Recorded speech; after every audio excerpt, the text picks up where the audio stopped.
Hello friends, यहाँ पर हमने निफ्टी आईटी का वीकली चार्ट ओपन किया हुआ है। सबसे पहले आज जो क्लोजिंग देखने को मिली है 41,762 पर देखने को मिली है। इस क्लोजिंग के क्या मायने हैं, आइए समझते हैं। देखिए, यहाँ पर आप देख रहे होंगे कि काफी दिन से एक कंसोलिडेशन में है निफ्टी आईटी।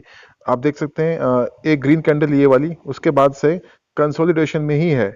ना तो लो को तोड़ रहा है ना हाई को तोड़ रहा है। यहाँ पर आप देखेंगे हाई है इसका 43,645 का इस कैंडल का, और इस कैंडल का हाई क्या है 43,571 का। तो ये ऑलमोस्ट 100 करीब 50 पॉइंट्स का फर्क है दोनों कैंडल के हाई में। लगभग लगभग 60-70 पॉइंट्स का फर्क है।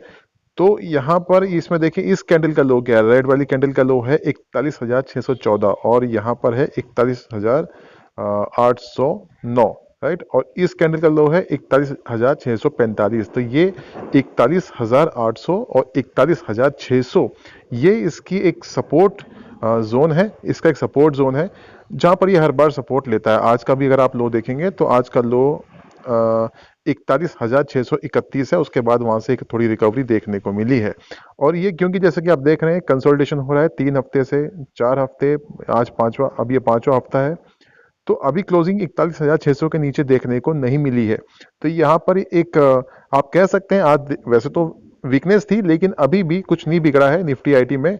हम इसको वीक तब मानेंगे जब ये 41,600 के नीचे की क्लोजिंग देगा डेली बेसिस पर, राइट। तो डेली चार्ट ओपन कर लेते हैं। डेली चार्ट पर भी आप देखें तो यहाँ पर एक अच्छा कंसोलिडेशन चल रहा है। आप देखें यहाँ पर, ये देखिए ये कंसोलिडेशन है, ये कंसोलिडेशन है, ये कंसोलिडेशन, यहाँ तक अभी भी कंसोलिडेशन चल रहा है। तो जब तक ये 41,600 का जो सपोर्ट है इसके नीचे की क्लोजिंग नहीं देता है तब तक हम इसमें बने रह सकते हैं। अगर आपने निफ्टी आईटी ईटीएफ लिया हुआ है या आईटी बीज लिया हुआ है तो उसके अकॉर्डिंग आप ट्रेड कर सकते हैं।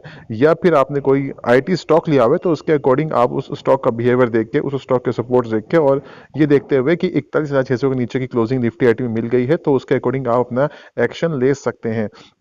लेकिन देखिए, अगर ये तो हो गया शॉर्ट टर्म की बात, अगर मान लीजिए हो सकता है कि 41,600 तोड़ भी दे, यहां तक भी आ जाए, 41,300 तक भी आ जाए, उसके बाद बाउंस कर जाए, राइट।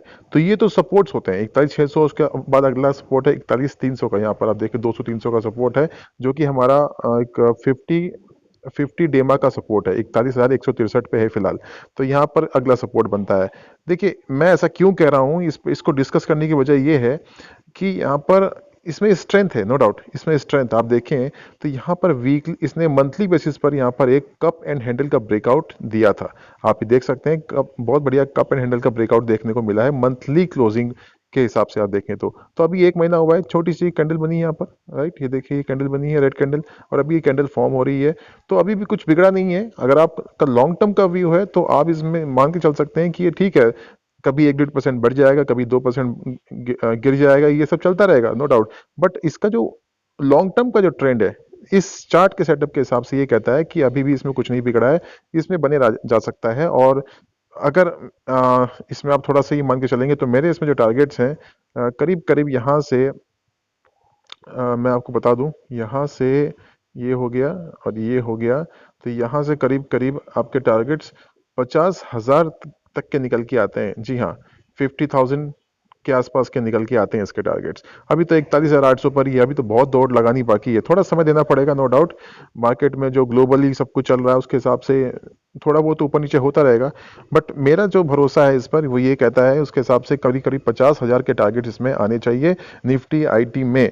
और उसके अकॉर्डिंग ही अगर आप निफ्टी आईटी यहाँ से करीब 50,000 तक जाता है तो यानी कि करीब करीब यहाँ से करीब करीब if I am not wrong 20-22% की दौड़ देखने को मिलेगी। और 20-22% अगर निफ्टी आईटी चलता है तो आप मान सकते हैं कि स्टॉक्स की क्या हालत होगी, स्टॉक्स कितना ऊपर जाएंगे, ये आप समझ सकते हैं अपने आप ही।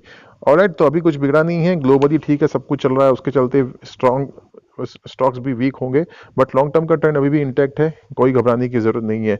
ये मेरा मानना है, आपका मानना अलग भी हो सकता है। तो आप अपना कोई भी डिसीजन लेते हैं तो आप मेरे कहने से प्रभावित ना हो, अपना बाय और सेल का रिकमेंडेशन खुद अपने हाथ में रखें। मेरा उद्देश्य आपको यहाँ पर जानकारी देना है। स्ट्रॉन्ग चार्ट पर क्या दिखाई पड़ रहा है, चार्ट पर मुझे मुझे तो स्ट्रेंथ दिखाई पड़ रही है, ये मेरा एनालिसिस है, ये मेरा नजरिया है।